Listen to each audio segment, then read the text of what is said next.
Bismillahirrahmanirrahim. Assalamualaikum warahmatullahi wabarakatuh. Alhamdulillahirabbil alamin. Alhamdulillahil rahman. Alamal Qur'an, khalaqal insan, alamahul bayan. Asyhadu an la ilaha illallahul wahidul qahhar. Al-Azizul Ghafar, Mukawwirul Laili wa Nahar. Wa asyhadu anna Muhammadan abduhu wa rasuluh. Allahumma shalli ala sayyidina Muhammadin wa ala alihi wa ashabihi wa man tabi'ahum bi ihsanin ila yaumil. Amma ba'du. Puji dan syukur mohon dengan pasang teladan kepada Allah SWT. Nanti berbesar-besar. Mugi-mugi kula panjenengan tetap kagolongan yang akan pandai bersyukur insyaallah. Bapak Ibu yang dirahmati Allah, lan mugi-mugi salawat salam tetap keaturaken dumateng Kanjeng Nabi Muhammad sallallahu alaihi wasallam. Tugas kula lan panjenengan sedaya mengikuti Kanjeng Nabi boten damel acara yang baik. Utawi boten membuat sesuatu yang baru, tapi sekuat tenaga untuk mengikuti beliau. Gusti Allah mendika, "Qul in kuntum tuhibbunallaha fattabi'uni yuhibbukumullah." Katakan wahai Muhammad, ikutilah aku, maka Allah akan mencintai kalian. Mungkin kula panjenengan selalu mengikuti Kanjeng Nabi Muhammad sallallahu alaihi wasallam. Bapak Ibu yang dirahmati Allah, niki sampun bulan Saban, sekedar malih insyaallah Ramadan usah langsung kula sampai akhir mengingatkan kepada kula Mbak dan jamaah sekalian, Allahumma salimna ila Ramadan wasalimna Ramadan wa tasallamhu minna mutaqabbalan. Mungkin Allah selamatkan kita sampai berjumpa dengan Ramadan, dan Allah selamatkan Ramadan untuk kita, dan Allah terima amal ibadah kita insyaallah. Nah, tergantung kantor sami pertemuan yang kompon aku ingin berakhir Pak Sam setengah mana dan terbuka ya kontak dengan itu. Bapak Ibu yang dirahmati Allah, dua amalan Ramadan ingkang ditekankan niko kalih nggih, salat dan saum atau siam. Itu ibadah yang paling pokok di bulan Ramadan. Ibadah yang paling pokok di bulan Ramadan adalah sholat dan siam. Kalau bicara tentang sholat, berarti ada sholat wajib, ada sholat sunnah. Maka dua amalan itu yang disebut Nabi, yang sering melakukan dengan bahas, itu adalah amalan yang utama di bulan Ramadan. Dua amalan itu, terus monggo dipun siapakan. Menika sholat dan siam atau puasa. Kalau wangsuli malih hadis yang sangat populer nih, sering melakukan dengan baca di kajian ini. Man qoma ramadhana imanan wa ihtisaban ghufira lahu ma taqaddama min dhanbi. Man qoma, sinten sing berdiri untuk sholat karena mengharap pahala dan ridha Allah, maka Allah akan hapus dosa-dosanya yang telah lalu. Dan hadis yang kedua, man shoma ramadhana imanan wa ihtisaban ghufira lahu ma taqaddama min dhanbi. Barang siapa yang berpuasa karena mengharap ridha Allah, maka Allah akan hapus dosa-dosanya. Inilah dua amalan yang nanti menjadi andalan di bulan Ramadan, maka alangkah sebaiknya menawi kula lan panjenengan sedaya mempersiapkan dua ini, Pak. Dua amalan terbaik ini. Dan sholat adalah amalan terbaik, okay? Kanjeng Nabi ngendika as-sholatu ala waktiha, bahwa amalan yang paling dicintai Allah, amalan yang dicintai Allah adalah sholat. Dan sholat itu bisa dikerjakan kapan saja, gitu. Tapi ada sholat yang dicintai Allah, yaitu tepat pada waktunya. Waktunya itu yang dikerjakan pada waktu itu. Itu amalan yang terbaik. Dan benjang wonten yaumul kiamah yang diperiksa pertama kali nggih menika sholat. Kalau sholatnya baik, maka baiklah amal semuanya. Kalau sholatnya buruk, maka buruklah amal semuanya. Dan tanda akhir dari keburukan seseorang itu juga sholat. Kalau sholatnya sudah ditinggalkan, maka sudah keburukannya lengkap. Keburukannya lengkap. Dan sholat itu disebut sebagai tiangnya agama. Apa maksudnya tiang, Pak? Maksudnya tiang adalah penyangga. Jadi kalau rumah tidak ada tiangnya, maka rubuh, agamanya rubuh, agamanya hancur, agamanya hilang. Maka sholat itu adalah tiangnya agama. Sholat itu juga kunci masuk surga. Sholat itu juga kunci masuk surga. Yang namanya kunci, kalau kita mau masuk ke tempat sesuatu tempat, kalau sudah pegang kuncinya, insya Allah segalanya jadi mudah. Insya Allah segalanya jadi mudah. Jadi sholat itu juga disebut kuncinya surga. Awit saking menika, Bapak Ibu jamaah yang dirahmati Allah, monggo sareng-sareng kula lan panjenengan meningkatkan kualitas sholat. Dan sholat itu adalah hubungan langsung dengan Allah. Hubungan langsung dengan Allah. Sholat itu adalah menjalin hubungan. Menawi kula lan panjenengan sudah menjalin hubungan dengan Allah, insya Allah kalau ada hubungan yang baik dengan Allah, Allah berjanji kalau kita menjalin hubungan dengan baik tanpa merusak hubungan itu, menjauhi yang dilarang Allah dan melaksanakan perintah Allah, maka insya Allah Allah akan penuhi kebutuhan kita. Allah akan penuhi kebutuhan kita sebagaimana janji Allah, okay? Di dalam sebuah hadis qudsi, ketika kita mengikrarkan membaca iya karena butuh wa iya karena stain, maka tatkala itu kula lan panjenengan mengadakan perjanjian kali Gusti Allah. Iya karena butuh, hanya kepadamu kami menyembah, dan iya karena stain, dan hanya kepadamu kami mohon pertolongan. Kalau hubungan ini dijalin dengan baik, yang disembah hanya Allah dan yang dimintai pertolongan hanya Allah, maka insya Allah Allah akan memenuhi janjinya. Allah akan memenuhi kebutuhan kula lan panjenengan sedaya. Terus sholat itu adalah perintah Allah Subhanahu wa taala. Bapak Ibu yang dirahmati Allah, perintah itu kadang menyenangkan, kadang tidak. Ada yang perintah itu menyenangkan, ada yang perintah itu kadang-kadang tidak sesuai dengan perasaan, tidak sesuai dengan keinginan kula lan panjenengan sedaya. Misalnya, kulu wasrabu, makanlah dan minumlah, tapi jangan berlebih-lebihan. Ini perintahnya enak apa mboten, Pak? Enak nggih kan dahar. Kulu wasyrabu wa la tusyrifu.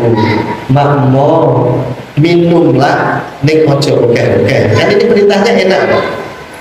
Tapi cubi, Pak. Perintahnya nanti disuruh misalnya zakat, Pak. Zakat itu gitu atau infak atau sedekah, itu perintahnya gitu secara lahiriah. Begitu kelolaan panjenengan boleh memahami. Zakat itu kalau dirasakan kan berat, Pak. Infak itu kan berat. Kenapa? Karena dia berupa harta, Pak. Dan harta misalnya uang itu dengan kelolaan panjenengan 400 atau angkat. Montang-manting ya, Pak, misalnya 400 duit pun siang malam tiba-tiba diberikan orang lain. Niki kalau misalnya tidak karena perintah Allah, mungkin sangat berat sekali, Pak. sangat berat sekali. Terus ada perintah itu yang kadang-kadang nyaman, ya. Ada kadang-kadang memang perintah itu yang butuh perjuangan. Ingkang kados kula aturaken kalau wau salat zuhur itu mungkin enak Pak. Pas leren nggih. Salat asar mulai rada rekoso nggih. Karena pas sibuk-sibuknya bekerja. Salat maghrib mungkin rada enteng melih. Salat isya mungkin ngantuk-ngantuke. Salat tahajud niku pas penak-penake tilem. Gitu Pak. Terus sholat subuh niku nggih pas penak-penake nggih tesih tilem. Maka sungguh benar kata Allah, sholat yang berat itu adalah sholat subuh. Jadi perintah itu kadang ada yang sesuai dengan keinginan nafsu kita, tapi kadang-kadang tidak sesuai dengan keinginan nafsu. Maka beruntunglah mereka, beruntunglah kula panjenengan kalau situasinya selalu baik Pak. Perintah Allah apapun, seberat apapun, dia selalu menjalankannya dengan senang hati, dengan cinta kepada Allah Subhanahu wa Ta'ala. Nah, termasuk sholat ini juga perintah. Perintah dan sholat itu juga berat. Awit saking menika bekal yang terbaik nanti untuk menghadapi perhitungan di yaumul kiamah adalah sholat yang baik. Sholat yang sesuai dengan keinginan Allah, sholat yang Allah ridhoi, bukan sholat yang menolak panjenengan semaunya atau seenaknya sendiri. Yang panten ada 5 tingkatan sholat, ada 5 level orang yang sholat. Yang panten niki sing sampun sholat, insya Allah pun saya. Tapi monggo dipun dandasi, dipun dandani, kersane nanti sholatnya semakin baik. Sholatnya semakin baik. Menawi dibiji sejiji dugi sedoso, keton-keton sholat kula panjenengan bijine pinten Pak? Bijine pinten gitu. Mau enten 10 derek. Kanjeng Nabi ketika ada yang 1/10, ada yang 1/8, 1/7, 1/6, dan ada yang nilainya setengah. Monggo niki kula panjenengan dalam rangka menyambut Ramadan, nggo dibuka ngendikanipun ulama ingkang nami Ibnu Qayyim Al-Jauziyah rahimahullah taala. Beliau mengambil dari gurunya Ibnu Taimiyah rahimahullah taala bahwa levelnya sholat itu ada 5. Ada 5. Monggo dipun tingkataken mungkin. Insya Allah mugi-mugi sholat panjenengan pun saya santen. Ingkang sepindah kualitas sholat seseorang menurut beliau Ibnu Qayyim Al-Jauziyah rahimahullah taala, yang pertama itu sholatnya orang yang ceroboh, sholatnya orang yang lalai. Jenengan pernah sering ngertos di dalam surat Al-Maun, fawailul lil musallin, celaka orang yang sholat. Nah ini sholatnya tingkat ini Pak. Orang yang sholat tapi dia lalai Pak. Orang yang sholat tapi dia ceroboh. Siapa orang yang disebut lalai? Menurut beliau, sinten sing dinamakan sholatnya orang yang ceroboh, yaitu orang yang sholatnya wudunya sak-sae dan sholatnya juga sak-sae. Wudunya pun sak geleme dhewe, salate pun sak geleme dhewe. Niki ngendikane Ibnu Qayyim Al-Jauziyah rahimahullah taala disebut orang yang muaqqab. Muaqqab itu orang yang disiksa. Orang yang disiksa. Maka di dalam surat Al-Maun itu disampaikan fawailul lil musallin, celaka orang yang sholat. Kula lan panjenengan itu kan sholat, tapi kok bareng sholat diarani Gusti Allah ciloko. Ya, kenapa celaka? Karena wudunya ceroboh, sak-sae, dan sholatnya juga sak-sae, utawi ceroboh atau lalai. Kalau memang dia bisanya segitu, mboten napa-napa Pak. Tapi kalau tidak mau bertanya, tidak mau belajar untuk lebih baik, maka niki sing jadi masalah. Wudune sak-sae, sholatnya sak-sae Pak. Nggih. Niki kadang lari-lari nggih. Karena lari-lari niku nembe belajar dadi kersane. Karena dia belajar Pak. karena dia baru belajar. Kanjeng Nabi ketika ajari anakmu sholat usia kita 7 tahun, Pak. Yuk. Kalau 7 tahun ketika Kanjeng Nabi baru disuruh ngajari sholat, berarti sebelum 7 tahun pripun caranipun, Pak? Ahli ilmu mengatakan pripun? Dikondisikan, Pak. Dikondisikan, dipangku, ya, dijak ke masjid, adik ayah ke masjid, ayo dan sebagainya. Belum disuruh sholat, Pak, 7 tahun. Kanjeng Nabi ketika nih, dan hadisnya sahih ya, Pak. Ajari anakmu, perintahkan anakmu sholat 7 tahun, Pak. Jadi sebelum 7 tahun, anak dikondisikan oleh ayahnya atau orang tuanya bagaimana caranya agar nanti 7 tahun sudah mulai sholat. Dan pukul mereka ketika usia pinter 10 tahun, ya, pukul mereka, artinya sudah mulai ada paksaan, sudah mulai ada tekanan dan seterusnya. Berarti sholat itu diperintahkan ketika diajarkan untuk dipaksa, ya, mereka mulai pinter 10 tahun. Jadi yang pertama nih, Pak, sholatnya orang yang ceroboh, Pak. Sholatnya wudunya orang yang ceroboh. Maka orang seperti ini fawailul lil musallin, celaka orang yang sholat. Maka dia disebut oleh beliau Ibnu Qayyim rahimahullah ta'ala mu'aqqab, itu disiksa karena sembrono. Tapi kalau ada orang yang baru belajar, Pak, terus sholatnya dari benar, wudhunya dari benar, itu apa-apa, karena memang dia baru belajar. Tapi dia bisa menjadi lebih baik, nih tetap melakukannya dengan cara yang tidak baik, dan itu yang dinamakan ceroboh. Jadi bisa sing apik ning mboten purun sinau. Nggih, mboten purun sinau. Wudunya, cara membasuh tangannya juga ceroboh, cara membasuh berkumur-kumur juga ceroboh. Pangunten kalau lihat sampun kula sampai akan berkumur-kumur itu juga disertai memasukkan air ke hidung atau senes mencet hidung, ya, memasukkan air ke hidung. Walaupun itu sunnah, tapi sangat dianjurkan. Artinya dilampaui karena Nabi juga melakukan, ya, Pak.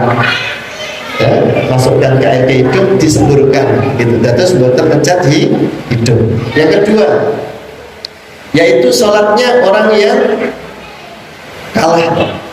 Atau beliau Ibnu Qayyim mengatakan muhasab, sholatnya orang yang dihisab, dihitung.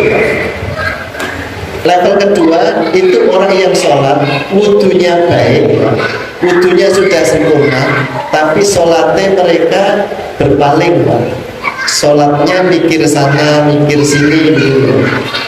Noleh sana, noleh sini, mohon maaf mudah-mudahan pandangannya ke sana kemari, itu disebut muhasab, nanti akan dihisab seberapa yang sesuai dengan keinginan Allah, itu akan dihisab.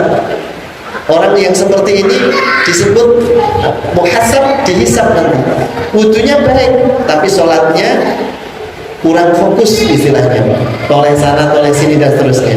Di jamaah di kampung pulau, desa pulau enten, Pak, enten yang sholat, ibu-ibu juga sampai sekarang masih begitu.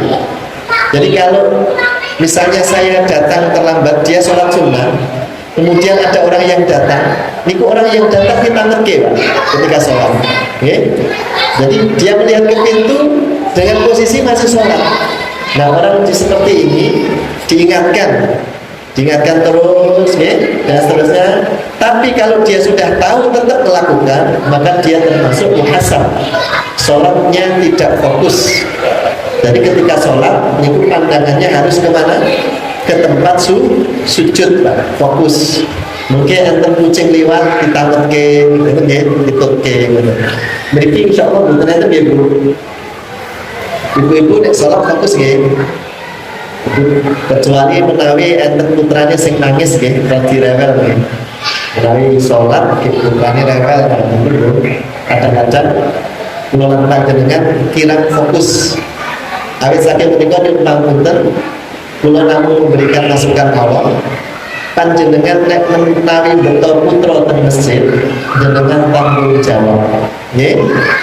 Dan dipun nasihati segede-segede, betul kan kesannya lari-lari seperti ini, betul kan penting terus dinasihati, adik kalau sholat tapi ikut di sini dan seterusnya, betul. Yang penting dengan memberikan nasihat terus dinasihati, ya. Dan terus itu yang kedua, level yang kedua adalah mereka yang sholat wudunya yang baik tapi sholatnya berpaling, mikir sana, mikir sini, noleh sana, noleh sini, mandang sana, mandang sini. Kemudian yang ketiga itu orang yang sholat, wudunya baik,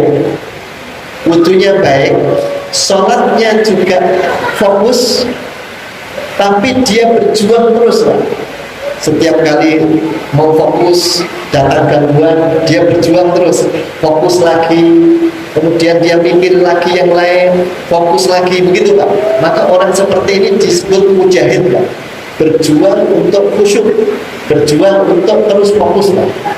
Wudunya baik, sholatnya baik, tapi terus berjuang. Setiap kali datang godaan setan menggodanya untuk ingat kepada dunia, dia selalu berusaha lagi untuk khusyuk. Setiap kali dia ingat yang lain, maka nanti dia berusaha khusyuk. Nah, orang yang seperti ini disebut oleh beliau mukaffar anhu, orang yang diampuni, orang yang diampuni. Jadi mau khusyuk, berfokus gitu kan, kelingan, fokus lagi, kelingan dunia lagi, urusannya lagi, fokus lagi, kelingan dan seterusnya, khusyuk lagi dan seterusnya. Maka orang seperti ini disebut mujahid, seperti pejuang, Pak, yang terus melawan setan, melawan gangguan setan, terus berjuang agar dia bisa khusyuk. Maka beliau mengatakan ini mujahid mukaffar anhu, orang seperti ini dosanya diampuni. Orang seperti ini orang yang sholatnya diampuni.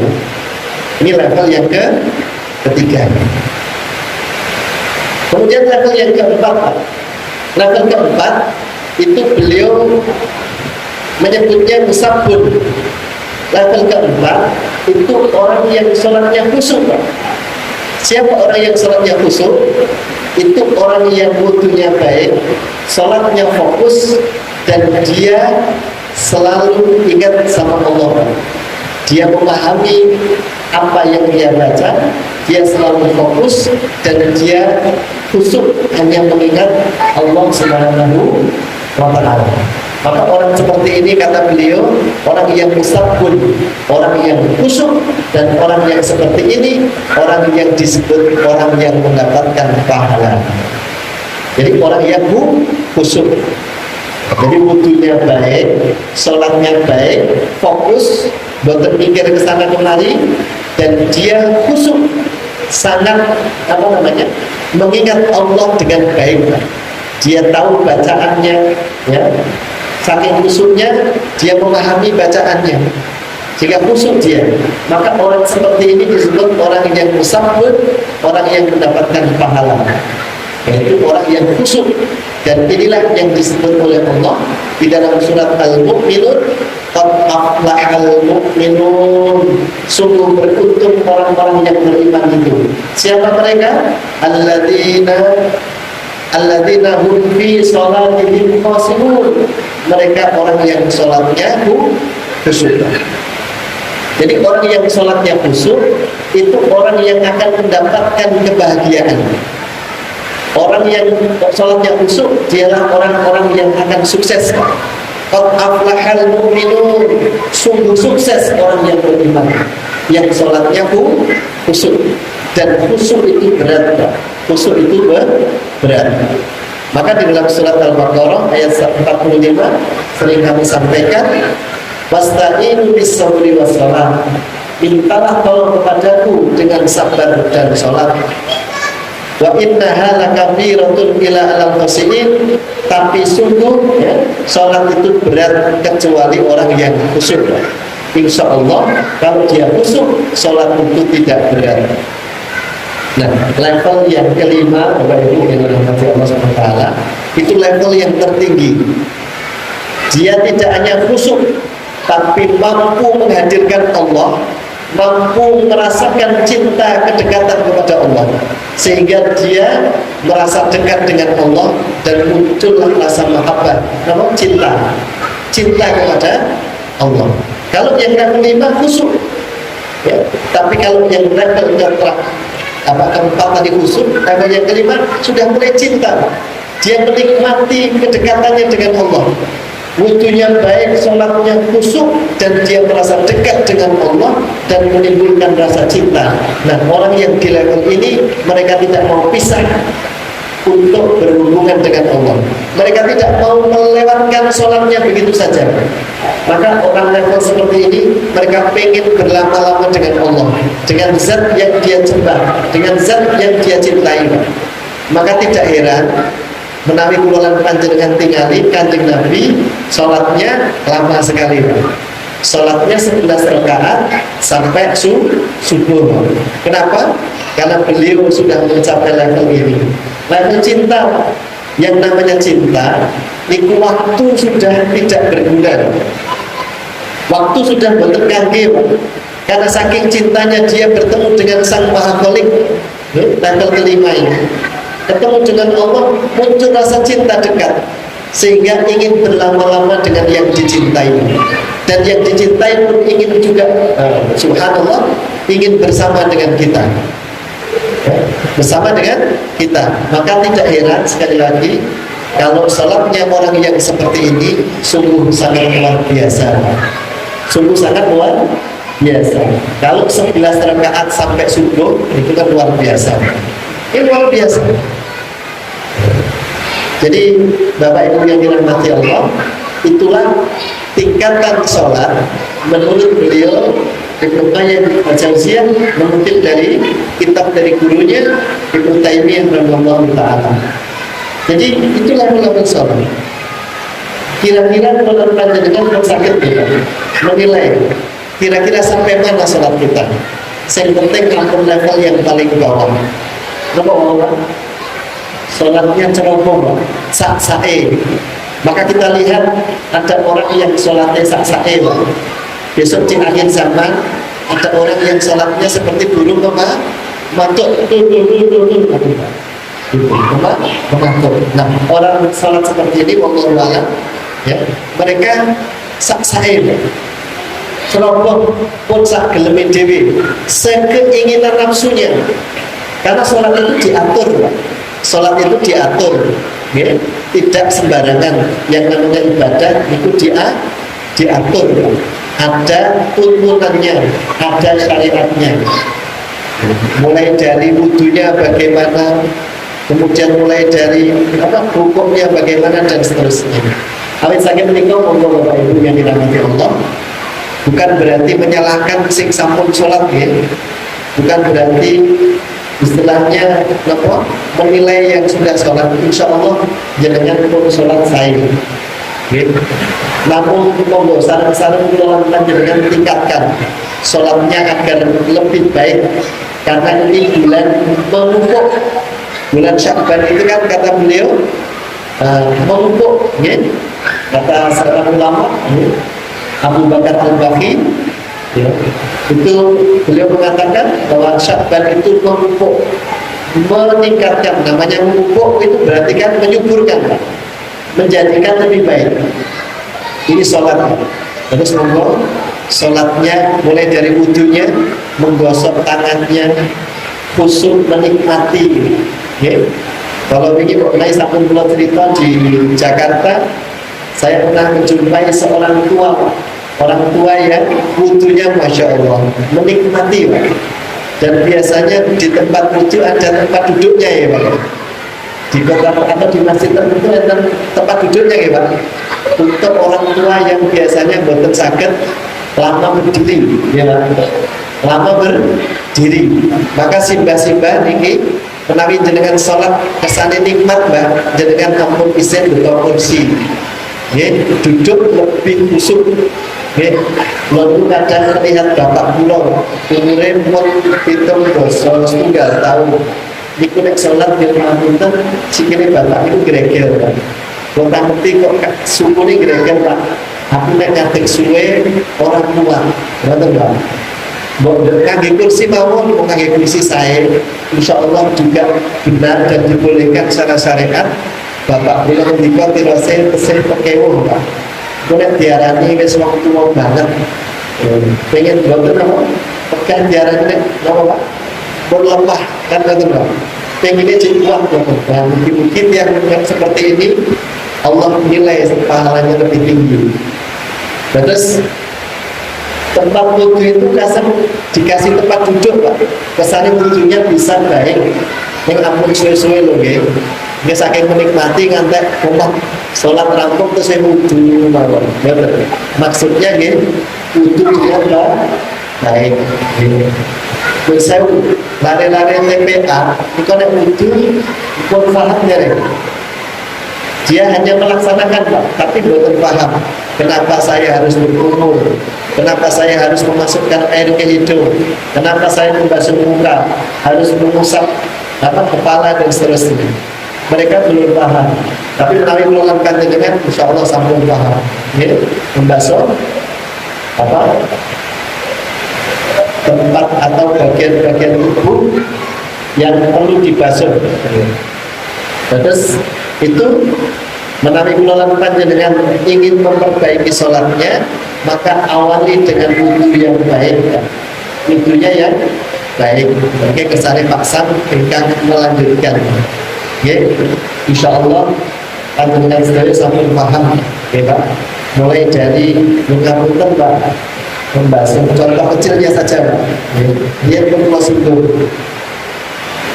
Ketika pengelolaan panjenengan membasuh tangan ya Pak, ini air mancur membasuh tangan itu dari tangan ke siku ya, dari tangan ke siku, boten nyeten. Ini pancuran air boten nyeten, tapi dari tangan ke siku. Itu ayatnya mengatakan surat Al-Maidah ayat 6. Wa aydiyakum ilal marafiqi, dari tangan ke siku. Tapi bagi mereka yang ceroboh, bagi mereka yang tidak memperhatikan urutan-urutan ini, mereka menganggap atau mendikau ngeten, alah wong podo-podo selesai podo lain. Karena apa? Wong podo teles. Tapi bagi mereka yang mencintai Nabi, mereka akan mengikuti gerak-geriknya beliau.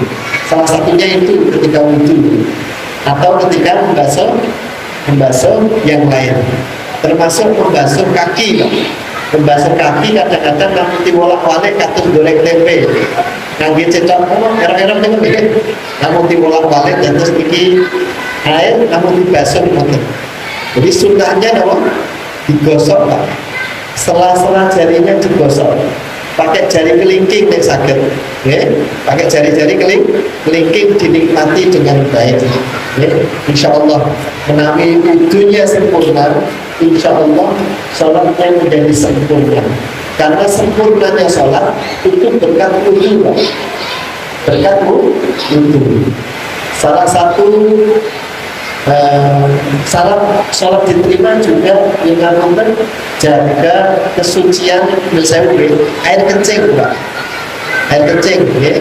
Kesannya sholat yang diterima harus suci badan, pakaian dan tempat untuk sholat. Nah, tempat itu kan Nabi ketika banyak orang yang disiksa di alam kubur karena air kencingnya Pak. Dan ini melalui misalnya dengan pemimpin atau satos. Dia satu temikingnya buang air kecil dan saya menggunakan bapak-bapak syariatnya adalah harus duduk ya Pak ya.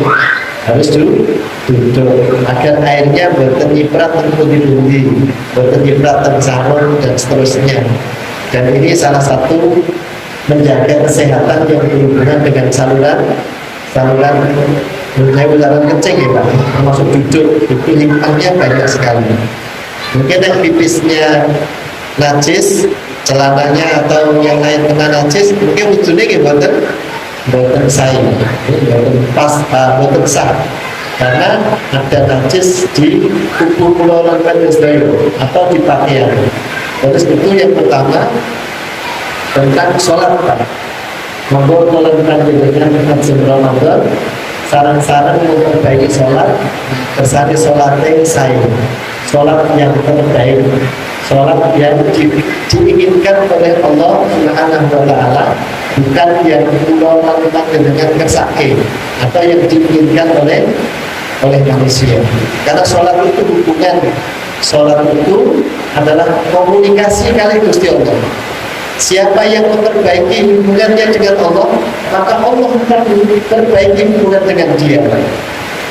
Siapa yang memperbaiki hubungan dengan Allah, maka Allah akan memperbaiki hubungan dia dengan hubungan Allah dengan dia.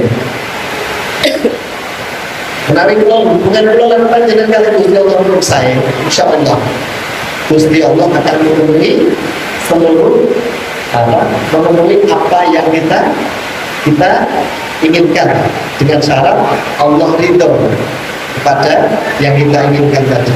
Jadi monggo Bapak Ibu, level sholat keluaran panjenengan dinaikkan menjadi paling tidak khusyuk ya Pak Ibu. Khusyuk ya, karena banyak sekali nanti godaan dan rintangan ya. Paling tidak ya, menjadi mujahid ya Pak, pejuang, kadang mikirkan balik oleh mau usul lagi, mikirkan lagi balik oleh dan seterusnya. Itu disebut dengan apa?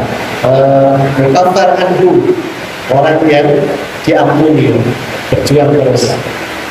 Ini tentang sholat Bapak Ibu, dan insya Allah melalui sholat kita baik, Allah akan perbaiki hidup kita.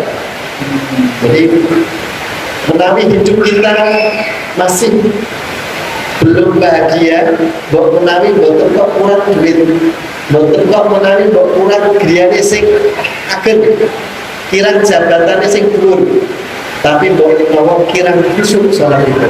Nggih. Karena salat yang khusyuk niku akan menenteramkan jiwa. Salat yang khusyuk itu akan menjadi sumber kebahagiaan, Pak. Sumber kebahagiaan insyaallah. Maka monggo sarang-sarang ulangan panjenengan memperbaiki sholat secara khusyuk, minimal khusyuk menawi sakit ya, diusahakan terus. Syukur-syukur sakit menimbulkan cinta, senang dan senang ya, menimbulkan rasa cinta. Bagaimana caranya?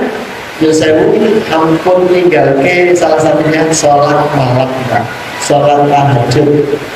Ampun pernah meninggalkan sholat tahajud. Dua sarang-sarang berjuang tidak meninggalkan sholat tahajud, karena perintah sholat pertama adalah sholat tahajud.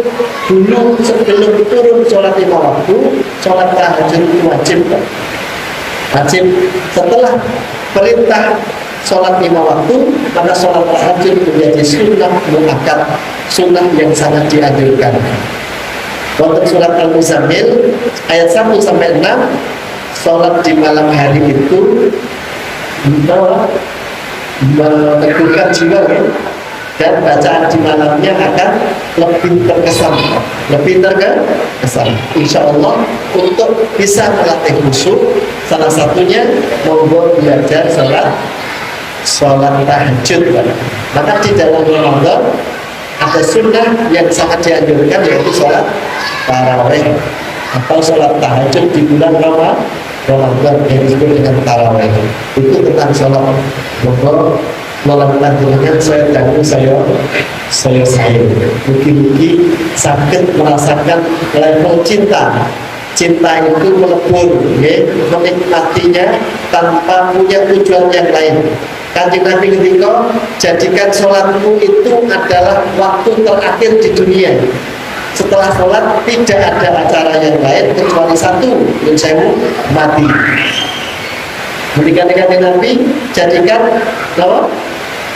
sholat itu ya, dalam bahasa beliau bahasa hadisnya, kalau kita terjemahkan atau kita bisa pahami, sholat itu dijadikan sebagai acara terakhir di dunia ini, Pak. Setelah bersolat itu bukan ada acara, yaitu acaranya cuma tunggal, bertemu dengan Allah atau meninggal.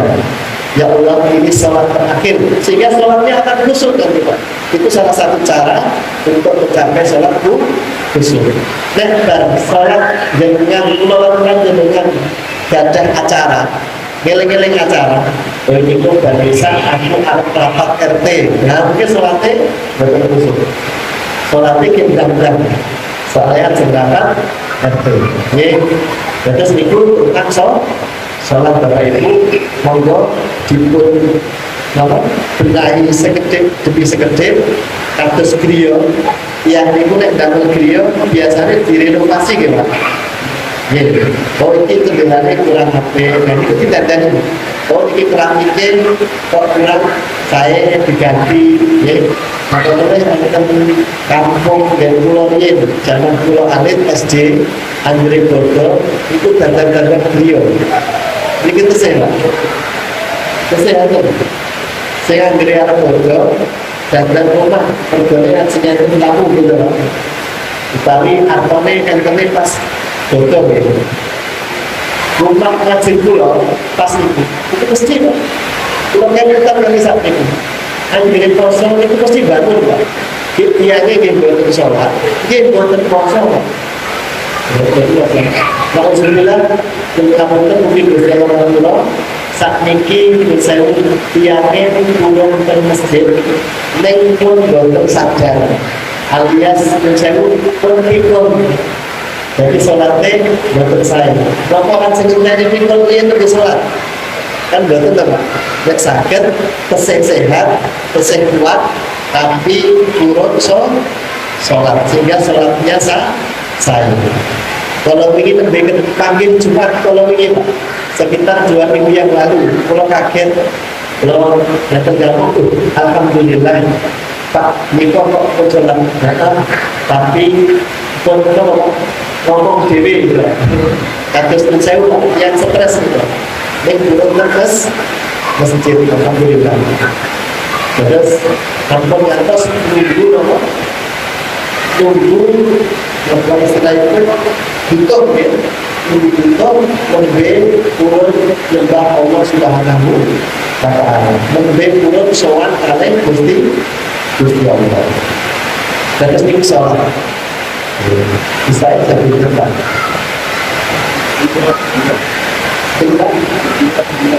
Tujuh dan 9 berarti ini pun ada sambung mungkin yang kesehatan dokter kalau lanjut ke puasa gitu puasa terus amalan apa yang paling pokok di bulan Ramadan itu sholat ya monggo bukti sholatnya nanti saya ya sholatnya saya yang penting sholat wajibnya saya bapak-bapak ini sibah-sibah sakit kemudian bilang